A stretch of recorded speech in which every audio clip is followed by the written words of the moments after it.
Bonsoir tous. Je vais escamoter les remerciements puisqu'il faut que je sois très dynamique et très réactive. Mais je tenais à vous remercier d'avoir si bien supporté cet après-midi dans une ambiance qui est sensoriellement propice plutôt à la sieste après un déjeuner copieux. Je vais plutôt m'entretenir avec vous de l'évaluation plutôt informelle des aspects sensoriels dans l'autisme, et l'idée c'est simplement comment essayer de les reconnaître pour mieux les appréhender. En matière d'autisme, ce qui est là où on a beaucoup avancé, c'est dans comment les personnes autistes se comportent. Donc on sait davantage le comment, on sait un peu moins bien le pourquoi, et on a intérêt à essayer d'explorer cette zone justement du pourquoi des comportements autistiques. Il nous faut vraiment dorénavant reconnaître que l'autisme est un noyau, on va dire, syndromique commun à plusieurs réalités, mais surtout que c'est un spectre élargi de particularités sensorielles, perceptives, de traitement d'information, etc. Et c'est en intégrant cette compréhension des mécanismes qui ne sont pas visibles que nous allons pouvoir adapter notre intervention auprès des personnes qui présentent un trouble du spectre autistique. J'aimerais revenir simplement sur la réactualisation du DSM-5 et souligner ce point positif de reconnaissance des aspects sensoriels dans cette 5e édition de réactualisation des critères diagnostiques de l'autisme. Donc vous savez que maintenant on passe de triade à dyade, où les deux premiers domaines, altération quantitative et qualitative dans le domaine de la communication, va aller de pair avec le domaine de l'interaction sociale, avec justement des critères cibles qui sont l'absence ou la déficience d'attention conjointe et la difficulté à entrer dans la danse sociale, donc la réciprocité sociale. Dans la deuxième partie de la dyade, avec les comportements, les intérêts restreints et répétitifs, je trouve personnellement qu'il est bienvenu qu'on reconnaisse enfin la présence d'aspects sensoriels un peu atypiques dans l'autisme. Donc ce qu'on a noté, et parce que l'hyper ou l'hyposensibilité, on ne peut pas les voir, ce qu'on a noté, c'est de dire que comme critère, il nous faut voir des comportements d'hyperréactivité ou d'hyporéactivité au niveau sensoriel, et puis des préférences ou des aversions qui sont, au regard de l'âge de l'enfant, par exemple, et de sa situation, un peu inhabituelles. Alors, je ne vais pas vous faire les critères diagnostiques, mais vous voyez dans la partie 4, on va dire, de ces critères diagnostiques, on a clairement rajouté hyper ou hypo, alors c'est une traduction un peu maison, hyper ou hypo-réactivité aux stimuli sensoriels, par rapport aux caractéristiques sensorielles de l'environnement, et une indifférence, et donc c'est ce que a souligné Anouk, apparente à la douleur, à la chaleur, au froid, etc.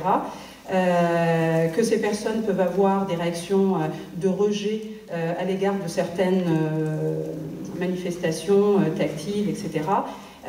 Et qui vont peut-être, par exemple, excessivement sentir, toucher des objets, etc.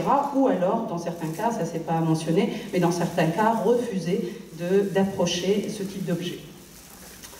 Alors, dans les signes précoces de l'autisme, on a plein de choses. Alors, les parents, les premiers, notent des comportements un peu inhabituels. Et effectivement, toutes les recherches qui embarquent des systèmes d'eye tracking, etc., démontrent clairement que l'enfant peut avoir des difficultés, soit à fixer son regard, soit à poursuivre, par exemple, une cible, etc., etc. Ce que notent aussi beaucoup de parents, dont moi, personnellement, parce que je suis la mère de 2 jumelles avec autisme, qui sont maintenant des jeunes femmes de 21 ans, c'est ce fameux défaut d'ajustement postural. Donc les personnes, les parents d'enfants autistes, par exemple, notent très très souvent que leur enfant est un peu, quand ils essayent de le porter dans les bras, un peu poupée de chiffon, on est un peu mal à l'aise pour tenir cet enfant, donc vraiment une hypotonicité au niveau axial, ou alors, comme les miennes, une hypertonicité au niveau axial, donc des bébés très raides dans leur posture. Et moi, effectivement, c'était une des premières bizarreries notées, même pas par moi, mais par l'entourage, qui me disait à chaque fois, à quelques semaines, même pas, que l'une ou l'autre était portée. Ouh là là, dis donc, elles sont très vigoureuses. Et donc, à la troisième remarque de ce type, je me suis dit, ça ne doit pas être si naturel que ça, des bébés aussi vigoureux. Parce que moi, c'était mes premières, et mes dernières d'ailleurs, et donc pour moi, tout allait bien. Au niveau de l'alimentation aussi, on note soit des bébés qui mettent 2 heures à la tétée, ce qui était mon cas, ou alors au contraire des bébés voraces, très gloutons, et qui vont s'alimenter très très vite. Et ça peut perdurer même à l'âge adulte. Et puis des comportements très atypiques que les uns et les autres notent en fonction du profil de leur enfant. Donc ça, c'est une vidéo que vous pouvez retrouver sur Internet en mettant peut-être en mots-clés Sensory Signs. Donc je ne vais pas la passer. Hop. Et je vais plutôt vous passer celle-ci, si ça veut bien. Ben voilà. Hop.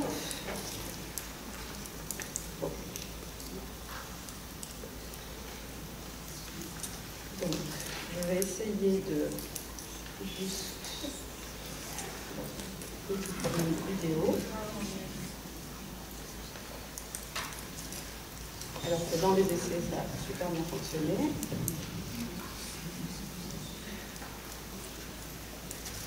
Bon, tant pis. J'essaierai de solutionner le problème à la fin s'il nous reste du temps. Donc là, ce que vous voyez, c'est simplement un enfant, évidemment avec un syndrome autistique, qui déambule dans sa maison, la tête comme ça, en rappant littéralement la moquette. Et donc il déambule vraiment, il fait plusieurs mètres, en déambulant, en se frottant la tête contre la moquette de chez lui.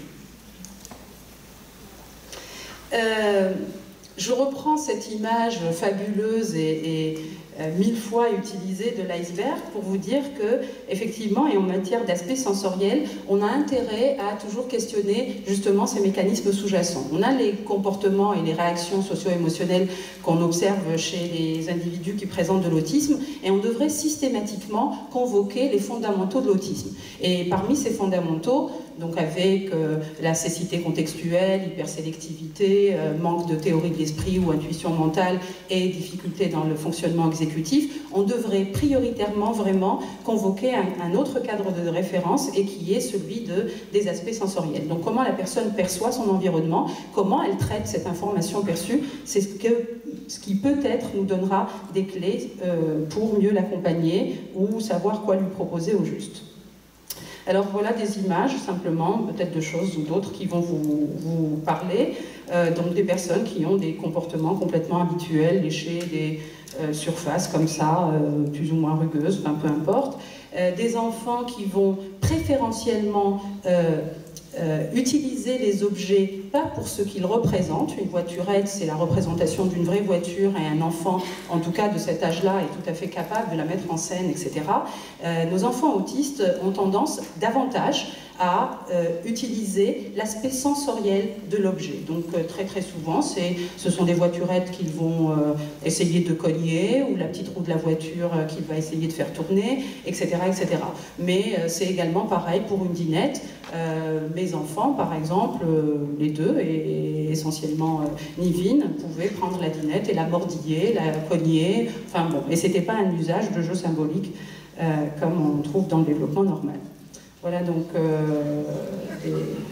des comportements un peu atypiques, des comportements vraiment gênants, où la personne essaye de s'auto-stimuler très très fortement, des comportements très typiques dans l'autisme qu'on voit assez souvent, donc, mais tous les enfants malheureusement, ou les adultes avec autisme ne savent pas se protéger de cette manière-là, il faut le savoir, donc ça c'est assez typique. Et puis au niveau vestibulaire, on a aussi, vous allez le voir, aux deux extrémités, des manifestations vraiment aux extrêmes, des personnes qui ont énormément de mal avec cette histoire d'équilibre, et paradoxalement des personnes qui vont avoir une aisance incroyable et qui pourraient faire de vrais artistes de cirque. De plus en plus de travaux se penchent justement sur ces aspects sensoriels inhabituels, et des gens comme ceux qui sont cités ici, O'Neill, Rogers, Ozonov, etc., ils ont à la fois travaillé sur ces questions-là, mais ils ont aussi beaucoup travaillé sur les comportements problématiques que présentent les personnes avec autisme. Donc je vais essayer d'aller vite moi aussi. Mais il faut savoir que selon les études, alors évidemment ça diffère un petit peu, mais beaucoup d'études rapportent que la quasi-totalité des personnes autistes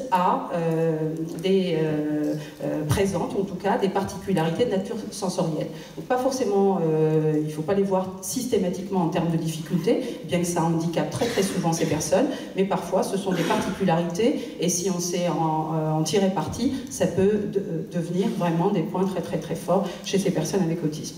Et la fréquence des stéréotypies, des balancements, de toutes ces choses-là, ben on sait maintenant qu'il y a de fortes chances que ce soit en lien avec des difficultés alors on continue à progresser, mais l'intégration, de modulation, d'enregistrement sensoriel, etc. Donc c'est parfois des tentatives de régulation des flux qui percutent l'organisme.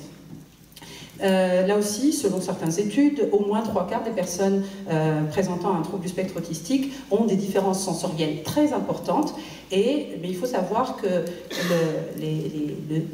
la traduction serait le trouble du traitement de l'information sensorielle chez les anglo-saxons.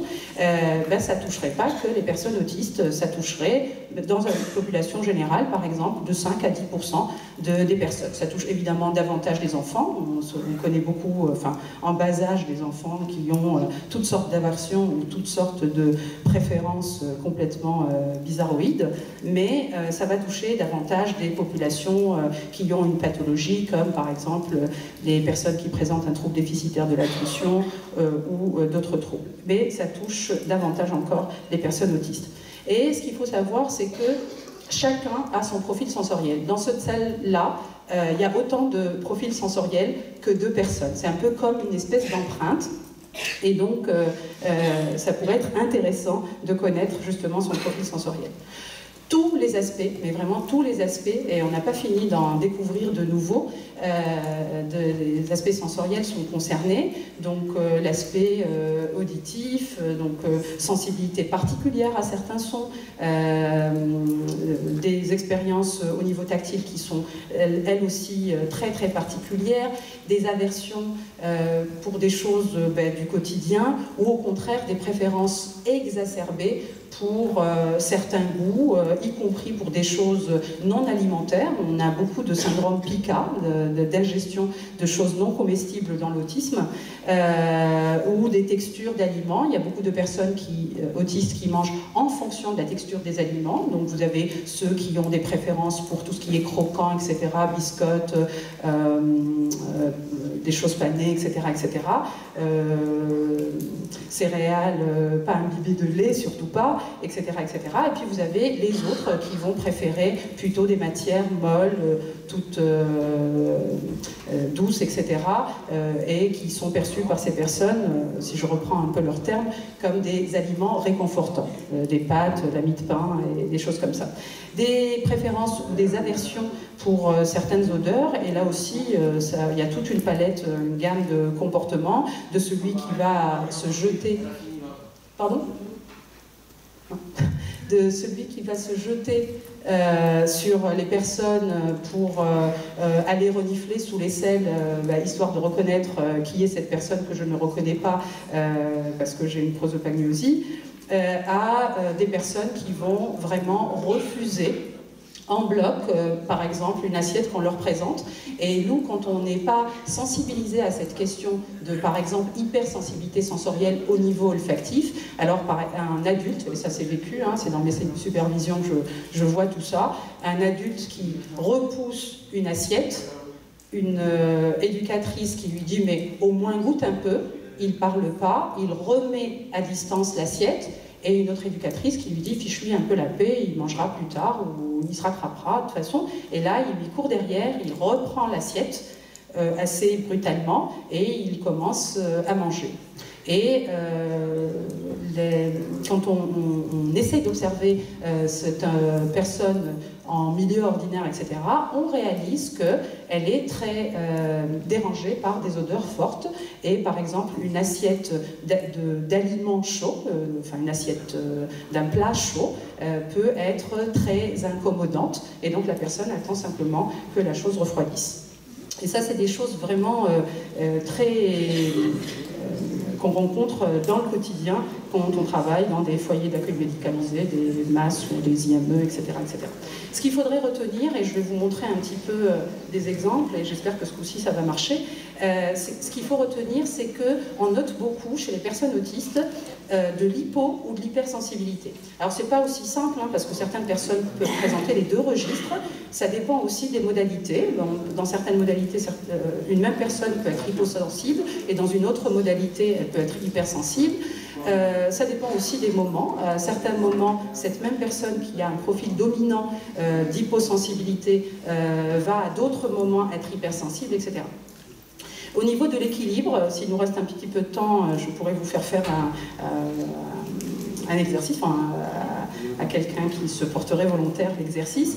Le sens de l'équilibre, c'est pas quelque chose de typique chez les personnes autistes. Et c'est pour ça que beaucoup de personnes autistes ont une façon bien étrange de se mouvoir. Certaines personnes autistes, peut-être vous l'avez remarqué, vont longer les murs, vont parfois se laisser chuter par terre et vous ne comprenez pas pourquoi ils se laissent chuter par terre, etc., etc. La perception des mouvements et de l'orientation du corps, elle peut poser problème, mais elle peut être à ce point, comment dire, fine, qu'elle peut donner vraiment des dons prodigieux à certaines personnes, comme un petit Gaspard que j'ai suivi dans le Jura et qui avait une dizaine d'années et qui montait avec une facilité déconcertante les hauts arbres du Jura sans jamais tomber. Et malheureusement, le directeur de l'établissement où était accueilli en inclusion CLIS cet enfant a voulu, comment dire, faire une espèce de signalement pour dire que les parents étaient inconscients. Et les parents, ils ont dit, on est complètement conscient, et il est tout à fait capable de ne jamais tomber parce qu'il a des capacités vraiment hors normes. Et j'ai été obligée de montrer une petite vidéo d'un petit Ismaël, lui marocain, et qui a des capacités hors normes. Donc je vais essayer de vous montrer tout ça. Enfin, éventuellement, c'est des petites séquences de 1 minute à chaque fois. L'acuité auditive peut aussi faire défaut ou être au contraire très performante. Donc par exemple, avec mes filles, une des choses que je n'avais pas compris à l'époque parce qu'elles étaient bébés, c'était par exemple que toutes les deux se mettaient à hurler simultanément sans déclencheur aucun, pour moi en tout cas, déclencheur apparent pour moi, et je ne comprenais pas, c'était même pas, elles sont vraies jumelles, hein, elles étaient dans le même environnement, et toutes les deux se mettaient à hurler en même temps, simultanément. C'était pas les cris de l'une qui déclenchaient les cris de l'autre, et j'étais incapable de déterminer quelle était la source de ce comportement jusqu'à ce que, c'était l'hiver que ça se produisait, et puis jusqu'à ce que l'été, j'ouvre mes fenêtres, grand mes fenêtres, et je réalise, après de nombreuses fois, qu'elles entendaient l'aboiement du chien de la voisine qui était mais vraiment complètement imperceptible, fenêtre fermée, double vitrage. Des bruits soudains d'appareils ménagers, ça aussi, je vous laisse un petit peu retrouver des images dans votre tête, c'est assez fréquent que ça incommode les personnes autistes.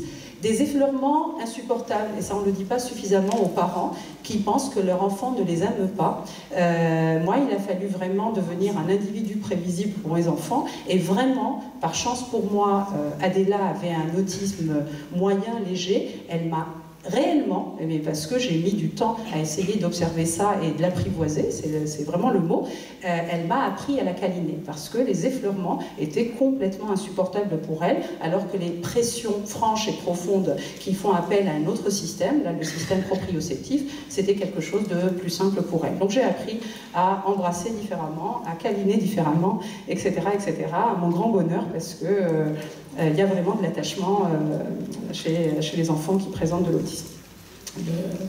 L'attachement n'est pas mis en cause. Des lumières ou des couleurs gênantes, vous voyez les enfants qui, par exemple, s'ils sont hyposensibles au niveau, par exemple, visuel, vont allumer, éteindre, allumer, éteindre, allumer, éteindre un nombre incalculable de fois, ou qui vont fixer, par exemple, le soleil au risque de s'abîmer les yeux. J'en ai parlé, des odeurs désagréables ou très informatives, et puis la présentation d'avant à parler justement de la question de la douleur. Et c'est vrai qu'il faudrait vraiment qu'on transmette, on va dire entre guillemets, ce savoir, que c'est pas parce que la personne ne manifeste pas par l'expression, mettons faciale, émotionnelle, un inconfort, qu'elle n'a rien, qu'elle ne souffre de rien. Mais il est vrai que les personnes avec autisme peuvent avoir un seuil de tolérance haut, et donc en gros ne pas percevoir une douleur si elle n'est pas par exemple très forte. Il y a une maman par exemple qui disait « moi quand ma fille signale qu'elle a mal quelque part, je file aux urgences parce qu'elle sait que c'est quelque chose de très grave ». Pareil pour le froid, le chaud, etc., etc. Et puis il y a des expériences très inédites, des personnes qui aiment toucher, des formes rondes, etc., etc. Les lieux de rassemblement sont, pour certaines personnes autistes qui sont hyper sensibles, juste des lieux de profonde détresse.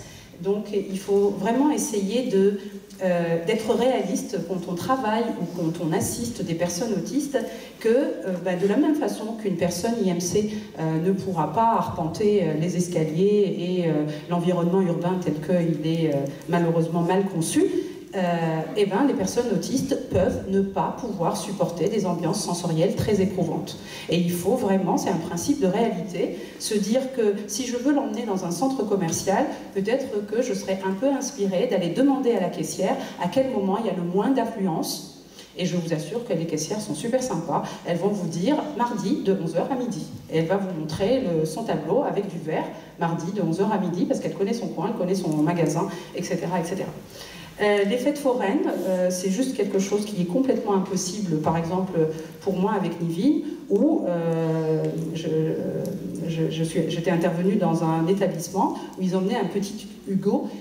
Clairement, mais il n'y a pas besoin de faire un profil sensoriel. On voit qu'il est très éprouvé par les bruits forts et les choses sensorielles très fortes. Et pourtant, l'équipe a voulu l'emmener comme les autres, parce qu'il devait aller comme les autres à l'activité fête foraine. Et j'ai dit juste, vous tentez le diable, vous risquez vraiment un gros trouble du comportement, ce qui n'a pas manqué d'arriver. Stress visuel, auditif, etc. Une autre chose aussi qui est très importante dans ces aspects sensoriels, c'est ce qu'on nomme les blancs sensoriels. Les blancs sensoriels, c'est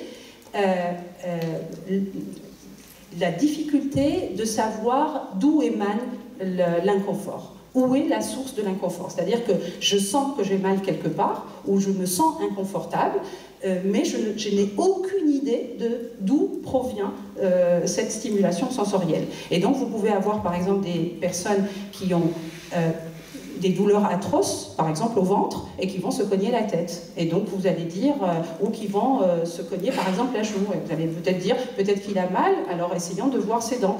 Et vous allez voir des dentitions en parfait état, eh ben, peut-être que c'est pas la dentition, même s'il se frappe du côté des dents. 5 minutes. Oui. De l'agitation et d'hypervigilance qui sont épuisantes chez certaines personnes autistes, il faut juste savoir que toutes les sollicitations, par exemple, et qui sont variables d'un individu à un autre, des types de sonneries, des bruits complexes, des aboiements, des choses comme ça, sont très difficiles à supporter pour la personne autiste. Et Temple-Grandin, elle dit, c'est comme si le monde sensoriel était un transistor mal ajusté avec des fréquences qui montent, qui descendent, etc., etc. Un garçon qui disait par exemple qui refusait obstinément de mettre des chaussettes et qui disait les chaussettes qui grillent. Temple-Grandin qui dit elle refuse de mettre des sous-vêtements neufs parce que pour elle c'est comme si c'était des sous-vêtements en papier de verre. Et puis cette jeune femme dans un établissement qui elle au contraire se serrait avec son soutien-gorge pour éprouver une sensation au niveau tactile, etc. Pendant les questions, si vous voulez, je peux vous dire ce qu'on a essayé de faire avec tous ces comportements problématiques. Voilà.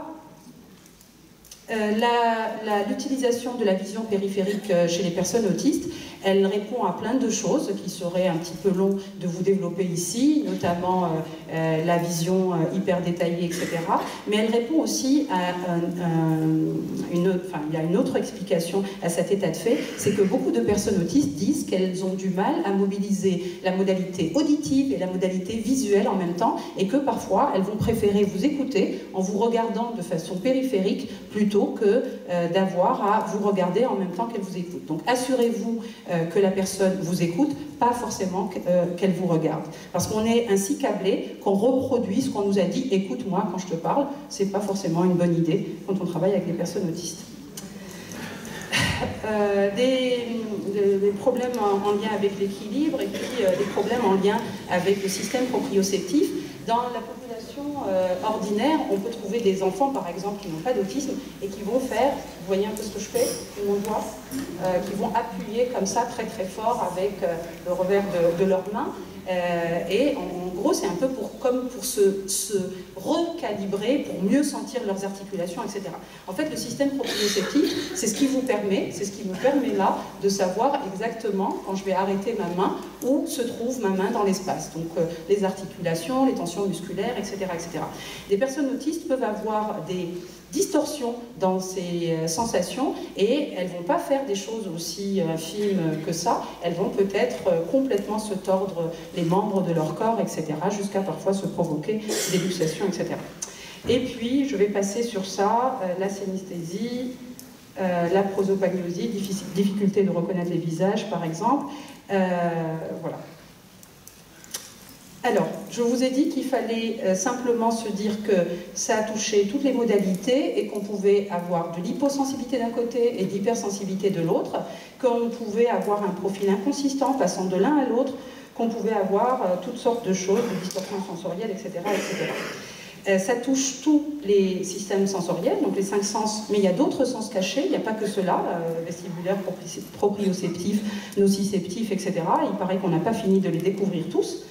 Et puis, donc, d'un côté, vous avez au milieu, vous avez un niveau optimal, c'est la zone de confort, et des deux côtés, vous avez soit une hypersensibilité, et donc vos réactions naturelles vont essayer d'éviter ces stimuli trop forts, et de l'autre côté, vous avez une hyposensibilité sensorielle, et vos réactions naturelles vont être de trouver des stimulations, quitte à s'autostimuler, s'arracher les ongles, se coincer la main avec une porte, etc., etc.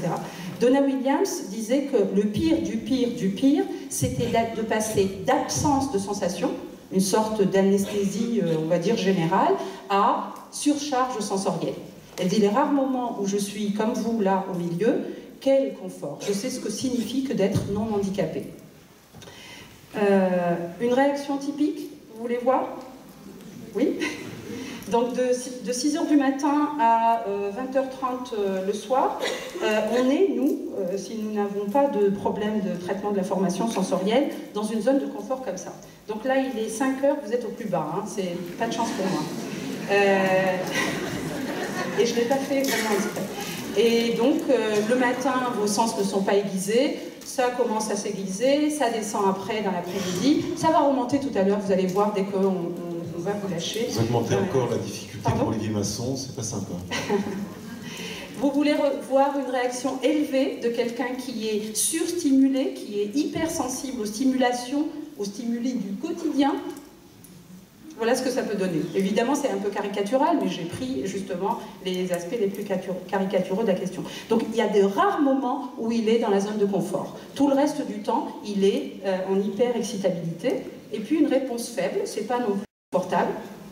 La personne ne ressent rien de son environnement. Elle s'habitue très, très, très vite aux stimulations de l'environnement. Donc, en fait, tout à l'heure, présentation précédente, il a été question de seuil neurologique et effectivement, il est peut-être question chez ces personnes de seuil neurologique ou trop bas ou trop haut, pas à un niveau confortable.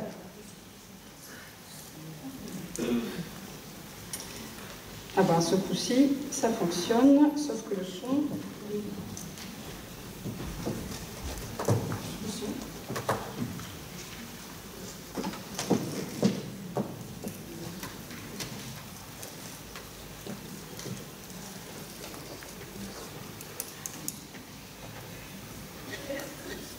Jean-Paul Sartre naît le 20... Temple Grandin, c'est un film que vous devez absolument voir, qui est très très bien. Je vais vous montrer juste ici. Pardon, oui, mais je suis juste en train.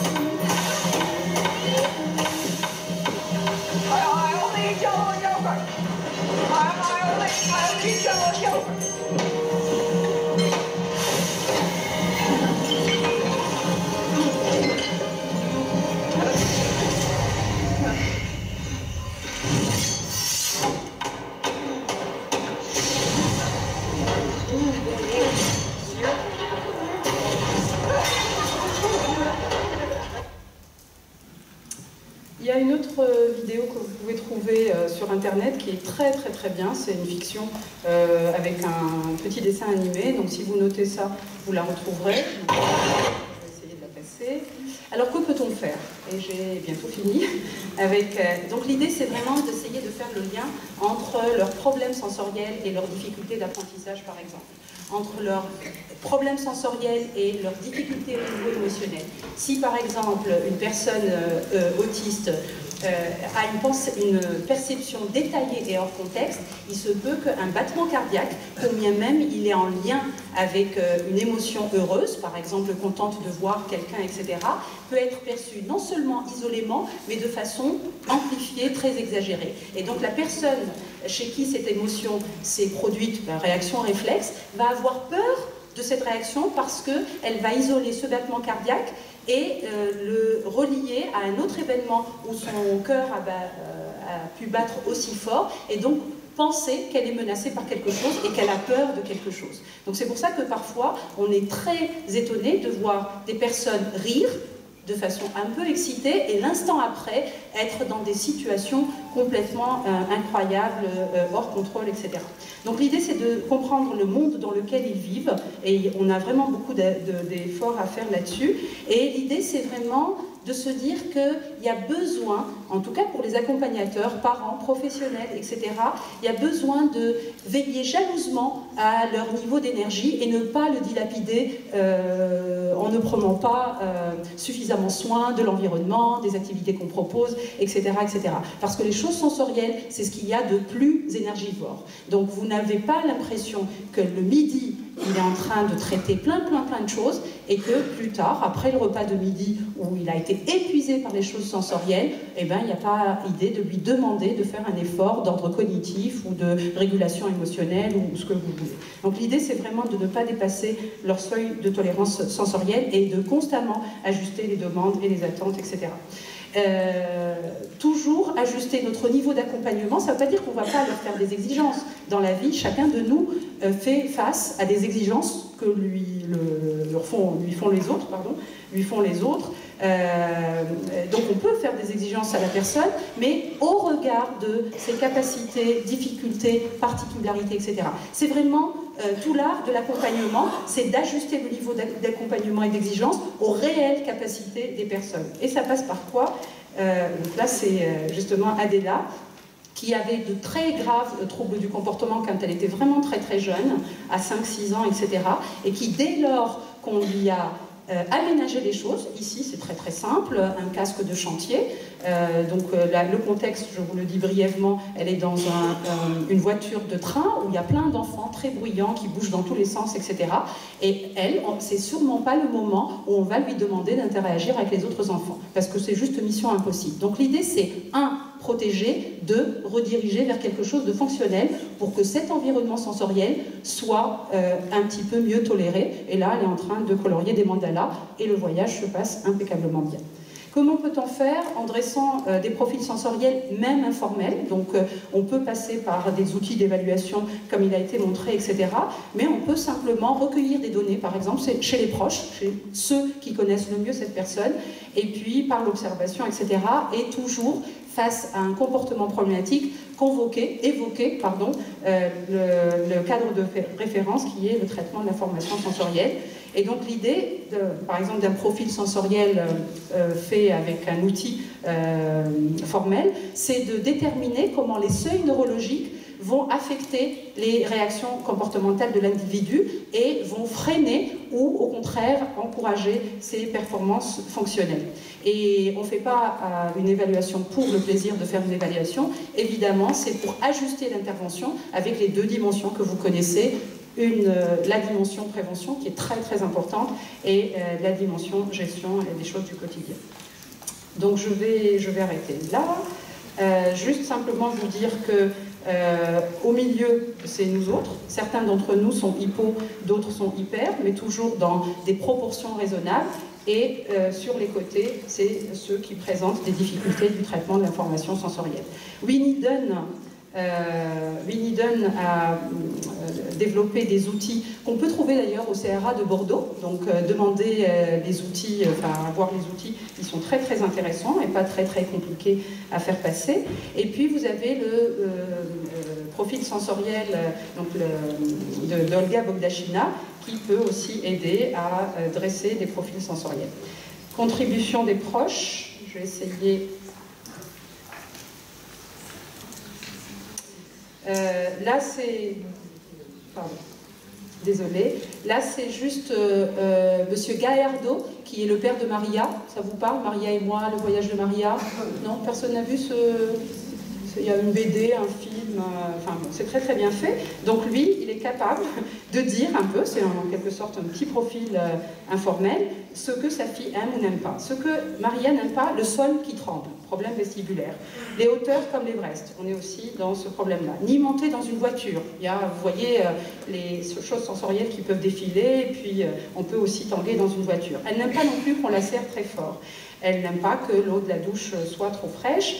Elle n'aime pas faire les courses, donc imaginez tout ce qu'il y a comme sensoriel quand on fait les courses, ni marcher pieds nus, la sensation de ses pieds sur le sol, elle n'aime pas ça. Elle a peur des escaliers, encore une fois, peut-être problème vestibulaire. Ce qu'elle aime, elle s'extasie devant des atomes qui tournoient sous ses yeux, elle aime les pattes, elle aime qu'on l'applaudisse quand elle le mérite, donc elle peut supporter peut-être le bruit à cette condition-là. Elle aime la sorcière de Blanche-Neige, elle aime compter les grains de sable, elle aime la fête avec beaucoup de convives, elle aime chanter tout bas, elle aime pincer à l'improviste.